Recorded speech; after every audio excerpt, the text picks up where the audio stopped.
It's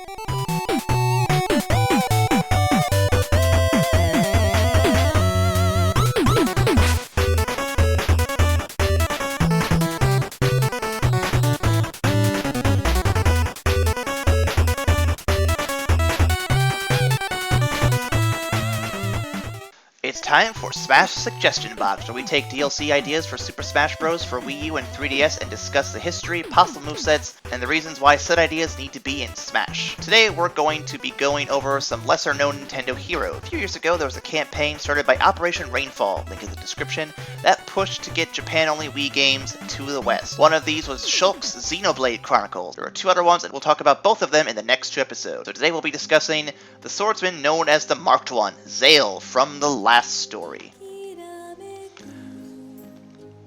To quote the game manual, after losing his entire family at a young age, he has known little more than the life of a mercenary, wandering through desolate lands from one battlefield to another. Zael has grown tired of the everyday fighting needed to simply feed himself and dreams of one day becoming a knight.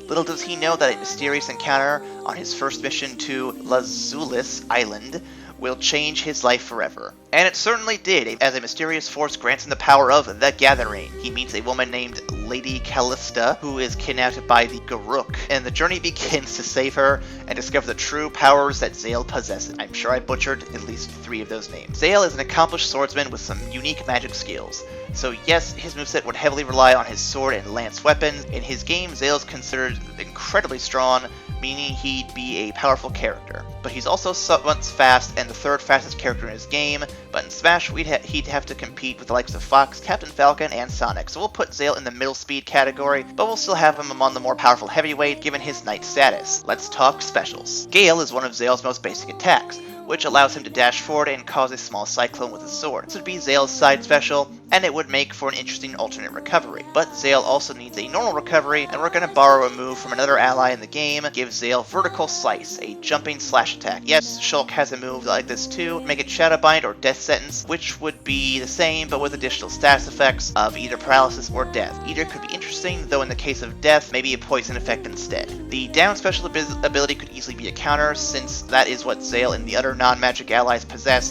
This counter could also deflect projectiles in Last Story as well, so I think the same effect should be applied to Smash. But if we don't want another character with a sword who knows counter, let's change up to Cure, which would allow Zael to recover HP. And while you think that could be overpowered, this could be a move that's hard to use. This would likely be a hard to use, slow utility. On top of that, the next move we're going to suggest requires Zael to take more damage, meaning that Cure is a move that you wouldn't want to use too often. The Mark of the Outsider gives Zael the ability to use skills such as the Gathering, which is used to lure enemies to attack Zael. This also slows down enemies and speeds up Zael and his ally. In Smash, all of this might be a bit overpowered to use regularly, so for Smash, I suggest this be a move that requires charge time, like Little Mac's Super Punch. After taking enough damage, Zael can use the Gathering by hitting the neutral special. This gives Zael a speed boost and slows down everybody else. To make it even more interesting, base the buff and debuffs on how much damage they have. The bigger the difference in damage, the bigger the difference in speed.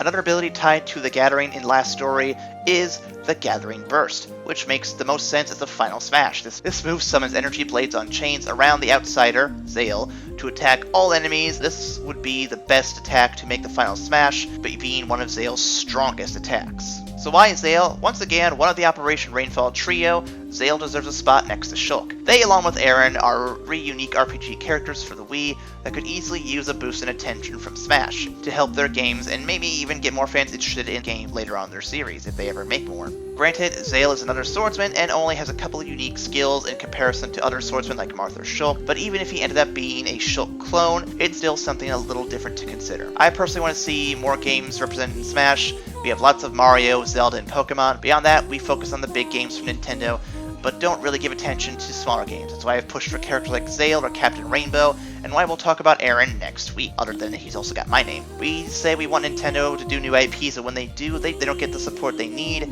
to make it past a single game. We and Nintendo can help them by getting these characters into Smash and seeing how the audience reacts to them being there. By not giving them a chance, we condemn their games to be ignored or even forgotten. Give Zael and the rest a chance. That's all for this week, but if you enjoyed our talk about Zael, be sure to leave a suggestion in the comments below, or email us at evacstation@gmail.com, and we may do an episode on your suggestion. And don't forget to like, share, comment, and subscribe on your way out, as it helps our channel grow. We'll be back very soon to discuss more characters in the Smash suggestion box.